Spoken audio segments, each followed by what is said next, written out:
शव मिलने से राजनीतिक सरगर्मियां तेज। आरजेडी प्रवक्ता मृत्युंजय तिवारी ने सरकार पर साधा निशाना, कहा शव की राजनीति पूरी तरह से अमानवीय। गंगा नदी में बह रही लाशों पर हंगामा, तेजस्वी यादव ने बिहार सरकार को घेरा, पूछा कहां है सरकार।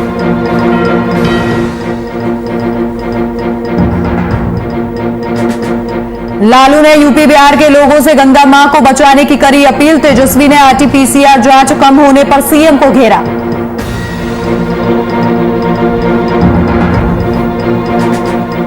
और एलजेपी अध्यक्ष Chirag Paswan corona positive report आने के बाद दिल्ली में हुए होम आइसोलेट, लोगों से की कोरोना को नजरअंदाज न करने की अपील।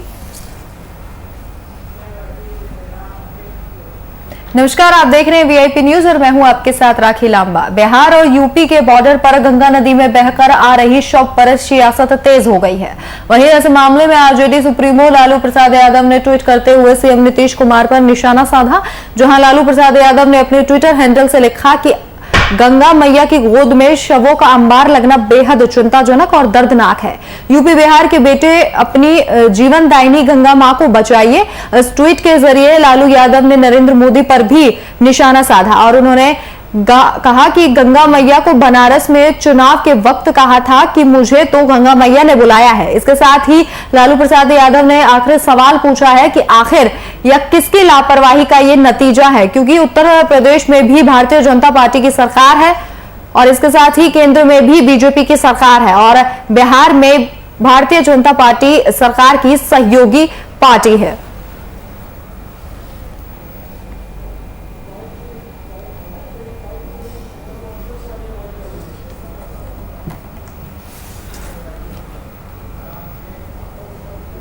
वहीं बक्सर में शव मिलने का सिलसिला अभी भी जारी है। बिहार और यूपी सरकार अब एक दूसरे के आमने सामने आ गई है। बिहार सरकार की माने तो गंगा नदी में मिलने वाले शव उत्तर प्रदेश के जिले से बहकर बिहार आ रहे हैं, तो वहीं इसी कड़ी में आरजेडी प्रवक्ता मृत्युंजय तिवारी ने बिहार के सरकार से मांग करते हुए ट्रिपल इंजन वाली सरकार पर निशाना साधा और शव की राजनीति और शव जलाने पर हो रही राजनीति को पूरे तरीके से अमानवीय बताया। रोक लगा दी है दासन। बक्सर के चौसा में गंगा घाट पर जिस तरह से लाशों का अंबार मिला था, कल पटना में भी गुलवी घाट में सब बहते हुए गंगा में मिले हैं। ये चिंता का विषय है, शर्मनाक है।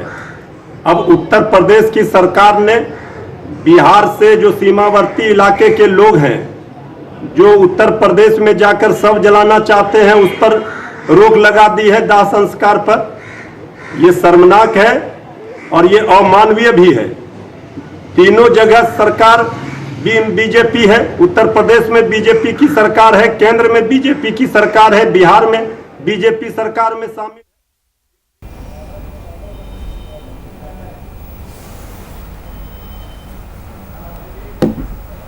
वहीं सूबे के पूर्व सीएम बाबूलाल मरांडी ने निजी अस्पतालों के कार्यों पर प्रश्न उठाया है। बाबूलाल मरांडी ने कुछ निजी अस्पतालों के व्यवहार को अमानवीय बताते हुए कहा कि उनके पास कई ऐसे कॉल आते हैं जिसमें उन्हें बताया जाता है कि मरीजों को देखने के लिए कोई भी मैनेजमेंट का इंसान नहीं आ रहा है, जिसके बाद उन्होंने सरकार से आग्रह किया है कि ऐसे अस्पतालों को नियंत्रित करें और इसके साथ ही उन्हें राज्य सरकार द्वारा लॉकडाउन लगाए जाने की सराहना करते हुए बताया कि जनहित में लॉकडाउन लगाना सरकार के अच्छे कार्य का नतीजा है, लेकिन सब्जी मार्केट आदि बाजारों में सोशल डिस्टेंसिंग का पालन लगातार होता रहना चाहिए।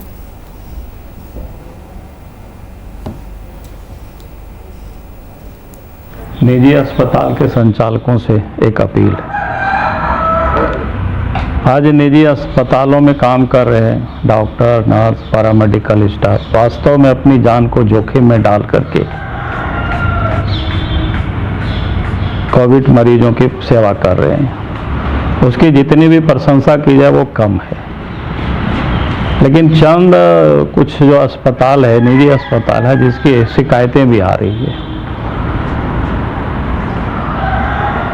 क्या लोगों मरीजों की ठीक प्रकार से देखभाल नहीं हो रही है। कई एक घटना या ऐसी जानकारी मिली, हमें लोग बताते हैं टेलीफोन करके कि ऑक्सीजन तो लगा दिए जाते हैं, लेकिन ऑक्सीजन कब खत्म हुआ क्या हुआ ये देखने वाला कोई नहीं होता है। यहाँ तक कि कल तो एक सवेरे एक लड़की ने हमें टेलीफोन की उन्हें बताया कि उनके पिताजी एक हॉस्पिटल में भर्ती है, उनके ऊपर सलाइन चल रहा था और सलाइन भी समाप्त हो गया, लेकिन कोई उसको उतार।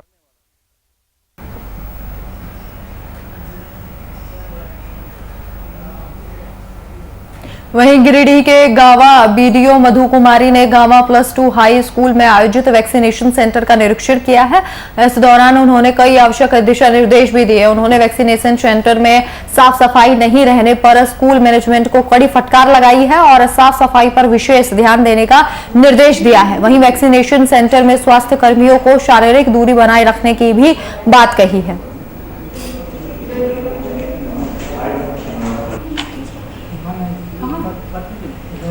तो सफाई ना होने के चलते बीडीओ ने वैक्सीनेशन सेंटर का निरीक्षण किया। इसके साथ ही जो वहां तमाम अधिकारी और स्कूल मैनेजमेंट उपस्थित था, उन लोगों को फटकार लगाई कि स्कूल में पूरी तरीके से साफ सफाई होनी चाहिए, जिससे जो अन्य बीमारियां हैं वो भी ना फैले और इसी के साथ कोरोना संक्रमण का जो खतरा है वो भी कम हो। स्कूल में तो कोरोना का वैक्सीन लिया हूँ, आइए आप लोग यहाँ पर ले, यह काफ़ी सुरक्षित है। आप सुरक्षित रहेंगे तभी आपका परिवार सुरक्षित रहेगा। आप अफवाहों में ना पड़कर जो अपना है धर्म निभाएं। वहीं झारखंड में कोरोना के बढ़ते संक्रमण की रोकथाम के लिए सरकार और प्रशासन लगातार अथक प्रयास कर रहे हैं। इधर राज्यवासियों का वैक्सीनेशन भी युद्ध स्तर पर जारी है।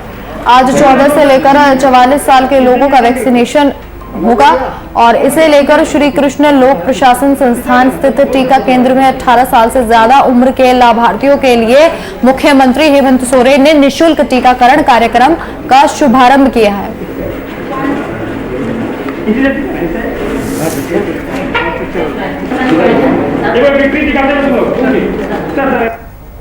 लोगों को सरकार द्वारा मुफ्त वैक्सीन लगाया जाएगा। आपके माध्यम से राज्यवासियों को आग्रह, निवेदन, अनुरोध करना चाहूंगा कि आपके लिए इस वैश्विक महामारी में हमारे वैज्ञानिकों ने, देश के वैज्ञानिकों ने, दुनिया के वैज्ञानिकों ने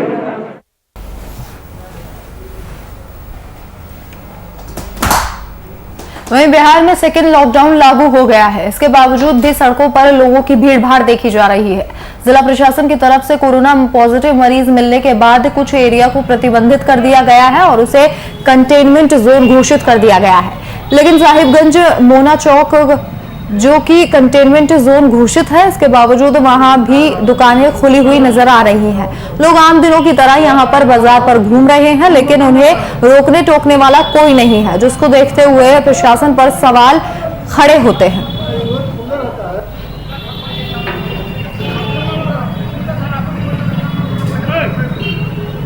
तस्वीरें आपके सामने छपरा से, जहां पर सोशल डिस्टेंसिंग का जमकर उल्लंघन किया गया। इसके साथ ही बाजारों में लोगों का जमघट लगा रहा और कई दुकानें खुली हुई दिखी, जबकि इस जोन को कंटेनमेंट जोन घोषित किया गया है। बावजूद इसके तमाम लोग यहां इकट्ठा हुए और जिस तरीके से लगातार भीड़ देखी जा रही है, कहीं ना कहीं लोग खुद ही कोरोना संक्रमण को बुलावा दे रहे हैं और ऐसे में प्रशासन लगातार कोशिशें कर रहा है कि लोगों से लॉकडाउन का पालन करवाया जाए। लेकिन छपरा की ये तस्वीरें साफ तौर पर लॉकडाउन का उल्लंघन करने की तस्वीरें सामने पेश कर रही हैं और पुलिस के द्वारा कोशिश यही की जा रही है कि लोगों से जो तमाम गाइडलाइंस हैं उनका पालन करवाया जाए। और जिस तरीके से लगातार बिहार में जो मामले हैं उनमें बढ़ोतरी होती जा रही है कोरोना को देखते हुए, कहीं ना कहीं लोगों को अब जरूरत है जागरूक होने की। और लॉकडाउन जिस तरीके से सेकेंड लॉकडाउन का फेज अभी बिहार में चल रहा है, ऐसे में लापरवाही ना बरती जाए, यही लोगों के लिए अच्छा है।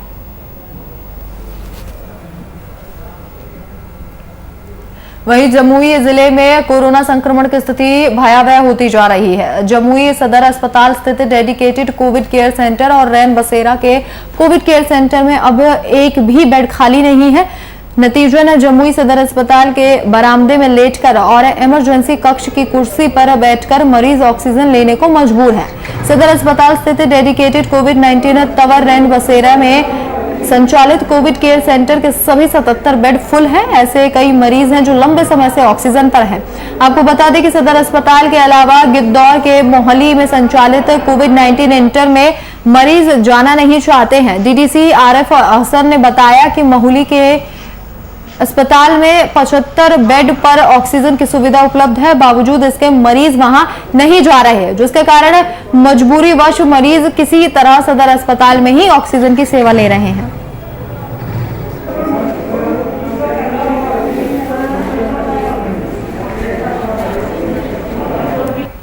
और जो भी पेशेंट आ रहे हैं तो हम लोगों के ट्रिपल सी मोहाली में भी है, जिनको जो स्टेबल पेशेंट हैं उनको हम लोग वहाँ भेजते हैं, क्रिटिकल पेशेंट को हम लोग यहाँ रखते हैं। तो अभी फ़िलहाल यहाँ पे सभी चीज़ें सप्लाई ठीक है और लोगों से भी यही निवेदन रहेगा कि जो स्टेबल पेशेंट हैं वो आप मोहाली ले जाएँ, जो क्रिटिकल पेशेंट हैं डॉक्टर से संपर्क करते हुए आप यहाँ पर रख सकते हैं।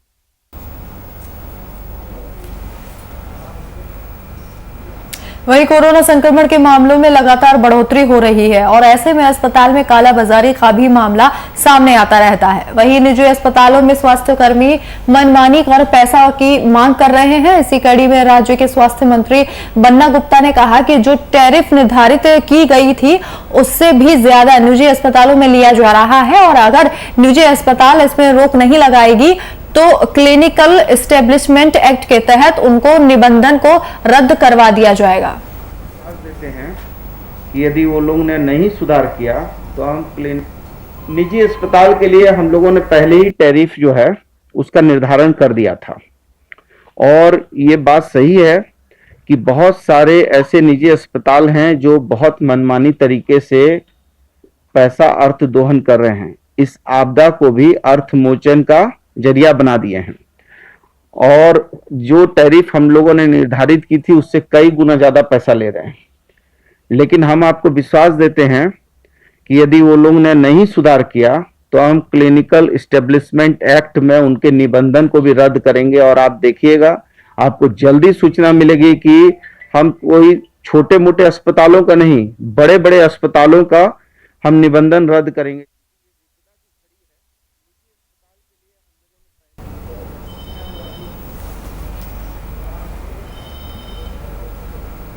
वहीं मुजफ्फरपुर में कोरोना संक्रमण से उभर चुके मरीज आज रिलीज किए गए, जिसके बाद मरीजों ने डॉक्टरों का शुक्रिया अदा किया है और मरीज ने डॉक्टरों को गुलदस्ता भेंट किया। इस दौरान मरीज और डॉक्टर दोनों भावुक हो गए। मरीज के परिजनों ने अस्पताल की सराहना करते हुए बताया कि जहां बाकी निजी अस्पतालों में कोरोना काल में मोटी रकम वसूली जा रही है, तो वहीं इस अस्पताल में वाजिब दाम में मरीज का इलाज किया जा रहा है। थे तो वो वेंटिलेटर पर थे। यहाँ के डॉक्टरों ने, खासकर बीमोहन सर और डॉक्टर गौरव ने बहुत हिम्मत और ये दिखाया, ताकत दिखाया हमारे भाई साहब को स्वस्थ करने में। दूसरा, यहाँ सोचे थे कि बहुत सारा पैसा खर्च होगा, लेकिन जितना कम पैसे में बेहतरीन इलाज होता है, मैं नहीं समझता हूँ हिंदुस्तान के किसी कोने में इतने कम पैसे में इतना बेहतरीन इलाज कहीं हो सकता है। कितना दिनों से यहाँ भर्ती थे? 25 तारीख को मैं आया था, यहाँ शाम में आया था मैं, और स्थिति बहुत खराब थी। डॉक्टरों ने हाथ उठा दिया था, लेकिन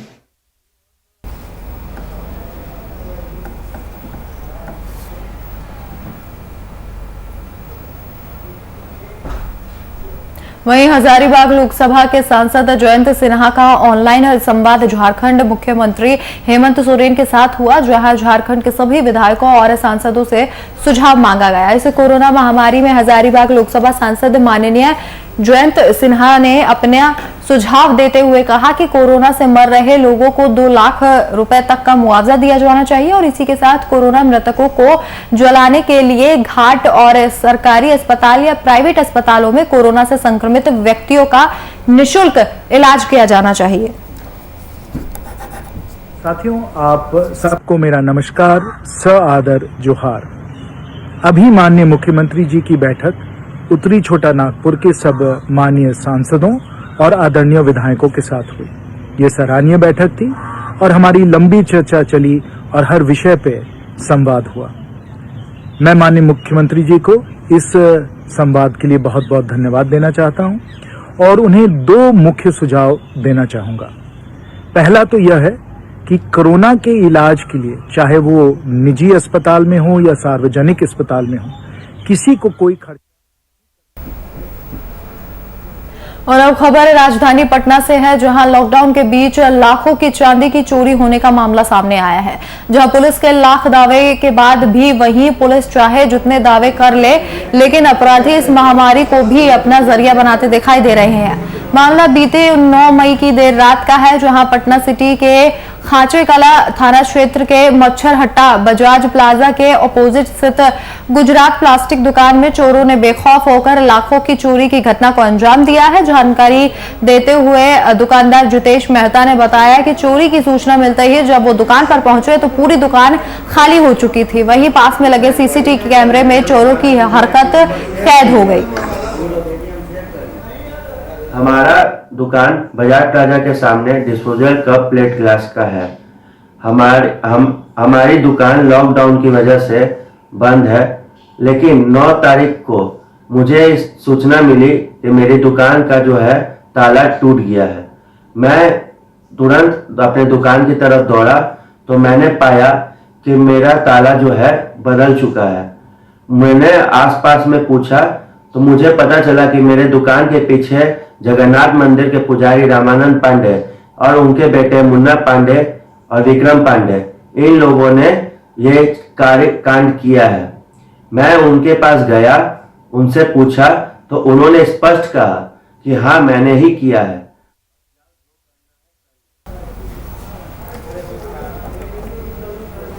कोरोना की बढ़ती रफ्तार को देखते हुए औरंगाबाद सांसद सुशील कुमार सिंह ने पूरे शहर में ड्रोन के जरिए सैनिटाइजेशन कराना शुरू कर दिया है।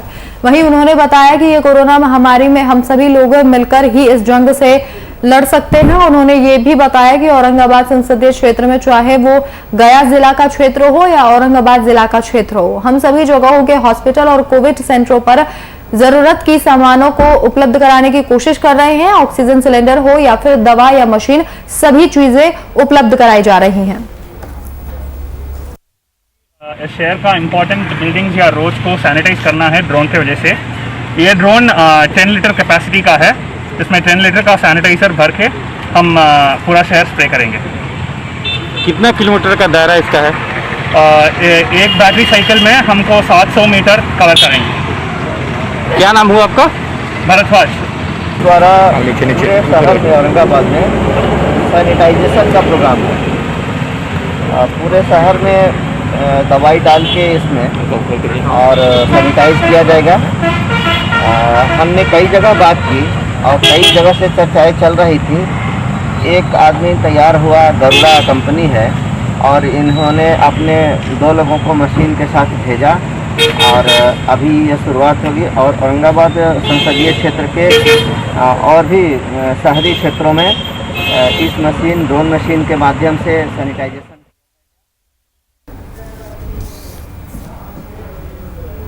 वहीं गिरिडीह में वैश्विक महामारी कोरोना को देखते हुए जिले भर में मुस्लिम समुदाय के लोगों ने घरों में रहकर ईद मनाई।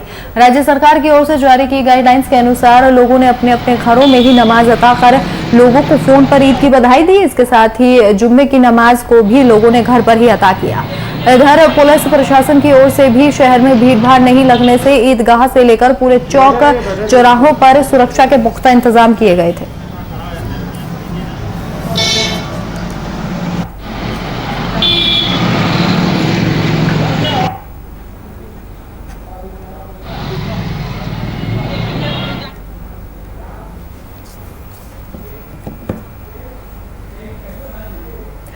वहीं पाकुड़ के हिरणपुर में ईद के पर्व पर गरीब परिवार के लोगों के चेहरे पर भी खुशियां दिखाई दी, जिसका श्रेय जेएमएम के नेता विकास कुमार शाह को जाता है, जिन्होंने हिरणपुर ब्लॉक के धोवा डांगा और लखनपुर गांव में दर्जनों मुस्लिम जो गरीब परिवार थे उनके बीच वस्त्र और सेवई का वितरण किया। और इसी दौरान नेता ने कहा कि जो सभी परिवार हैं वो अपने घरों में सुरक्षित रहें और ईद मनाएं।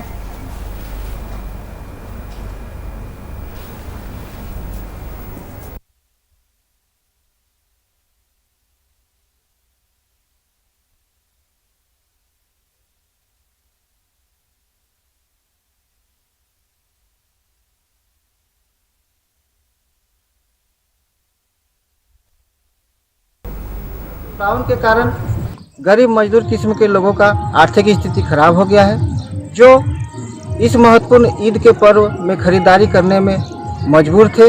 ऐसे लोगों को मैंने चिन्हित कर साड़ी, लुंगी, गंजी, फ्रॉक, सेवई, दूध, मिठाई आदि का वितरण किए, ताकि इस महत्वपूर्ण पर्व को अपने पूरे परिवार के साथ खुशी खुशी मना सके।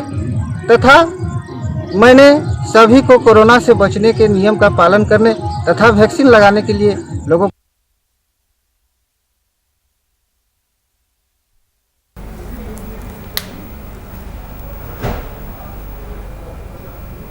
वहीं देश भर में आज ईद मनाई जा रही है। कोरोना काल में मुस्लिम समुदाय के लोग घरों में ईद मना रहे हैं। इसको लेकर भागलपुर पुलिस के जाबाज पुलिसकर्मी सिकंदर सिंह ने मोहल्लों में जाकर घर में रहकर ईद मनाने की अपील की और देसी अंदाज में उनकी अपील सोशल मीडिया पर जमकर वायरल हो रही है। तो आप सुरक्षित तो हम लोग सुरक्षित। बाल बच्चा को समझा बुझा के रखें और किसी को घर से बाहर ना निकलने दें। ईद का नमाज का अदा घर में करेंगे तो आप सुरक्षित तो हम लोग सुरक्षित। ईद का नमाज अदा अपने घर में करेंगे। ईद है देखो फिर निकल रहे हो भैया मेला से हो है छोटका भाई मेला नहीं चाहिए हो मेला। वहीं चंदौली में निजी क्लिनिक के संचालक डॉक्टर पर अभद्र व्यवहार करने का आरोप लगा है। आपको बता दें कि वहां कार्यरत एक नर्स ने लगाया है ये आरोप और उन्होंने कहा कि क्लिनिक संचालक चिकित्सक उसके साथ दुर्व्यवहार करता है और इसके साथ ही अभद्र भाषा का प्रयोग करता है। वहीं डॉक्टर ने इस शिकायत के विरोध में नर्स की आदतों को गलत बताया है। नर्स के खिलाफ डॉक्टर ने मुगल सराय कोतवाली में मामला दर्ज करा दिया है। हमारे यहाँ आंचल विकेट नाम असली नाम चंद्रकला नाम के हमारे यहाँ आई थी और डॉक्टर अमित तिवारी चंदौली के बोले जाते नर्स से बस जरूरत है हमें ठीक है भेज दीजिए। उनको अपने यहाँ रख लिया मैंने।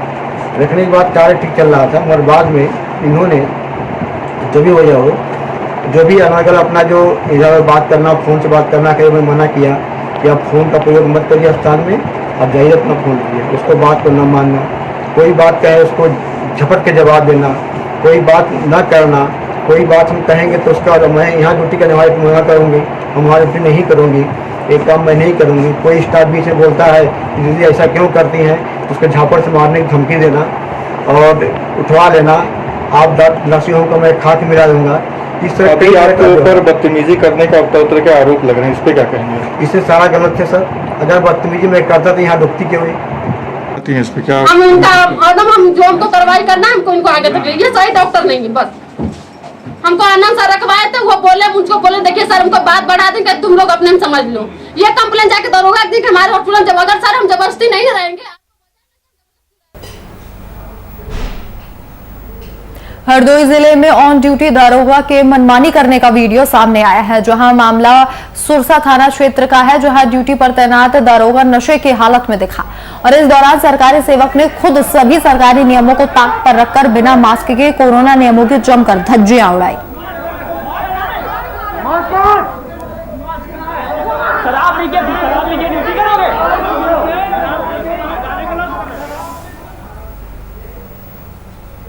वहीं कोरोना महामारी को लेकर बिहार में लॉकडाउन को 25 मई तक बढ़ा दिया गया है, जिससे बढ़ते कोरोना महामारी की चेन को तोड़ा जा सके। लेकिन इसी बीच सब्जी और फल विक्रेताओं के हालत बद से बदतर होते जा रहे हैं। वहीं सब्जी विक्रेता बिहारी शाह ने बताया कि हम लोगों को सब्जी बेचने के लिए कम समय मिल रहा है, जिसके वजह से रोजी रोटी का एक बड़ा संकट उनके ऊपर खड़ा हो गया है।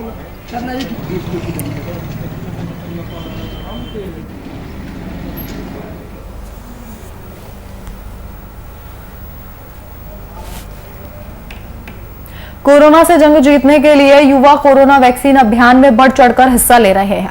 वहीं छपरा के मशरक पीएचसी से सटे बीआरसी परिसर में 18 साल से ऊपर के युवाओं को वैक्सीन दी जा रही है, जिसमें अब तक 284 युवाओं को वैक्सीन दी गई है। वहीं पीएचसी में 45 साल से ज्यादा उम्र के 50 लोगों को कोरोना की वैक्सीन दी जा चुकी है। 18 प्लस 44 साल के अंदर के लोगों का वैक्सीनेशन होना था और जिसमें 320 हम लोगों को टारगेट मिला था। 284 लोगों को वैक्सीनेट किया गया है। कुछ इश्यूज आए हैं जिसको हम लोग अब न हो, आगे इस तरह का दिक्कत न हो, उसको कैसे सॉर्ट आउट किया जाए, इसको लेकर के हम लोग अपने में एक काम खत्म होने के बाद एक मीटिंग कर ले रहे हैं। जो एजेंडा हो संबंधित व्यक्ति को सूचित कर उसका निवारण करने की कोशिश की जाएगी। कोरोना को सब बोला जाए, कोरोना पर बता दीजिए 42 मिनट हो गया सेकेंड डोज के लिए। सरकार फिलहाल इस वक्त के बुलेटिन में मेरे साथ इतना ही। देश और दुनिया की तमाम बड़ी खबरों के लिए देखते रहिए VIP न्यूज। नमस्कार।